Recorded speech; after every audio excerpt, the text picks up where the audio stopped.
নেইমারকে ভালো লাগে না, বাট আমি যেহেতু মেসির ভক্ত, মেসি ছাড়া আমার কাউকে খুব বেশি একটা ভালো লাগে না।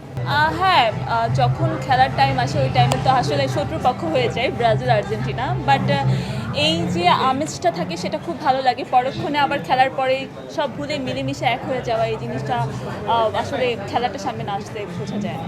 অনেকবার হয়েছে, বন্ধু কেন বাসায় হয়েছে ফ্যামিলির সাথে। আগের দিন থাকে কোন দেশ জিতবে জিতবে না, জিতে গেলে হচ্ছে যদি আমরা হেরে যাই, সো ওইটার সাথে অনেক মানে বার্গেনিং হয়। রকস্টার দেখা হয়েছে অ্যান্ড সাকিব খানের লুক খুব ভালো লেগেছে। সাকিব ভাইয়ের আসলে দিনকে দিন বয়স কমছে, শুধু এই সিনেমায় না।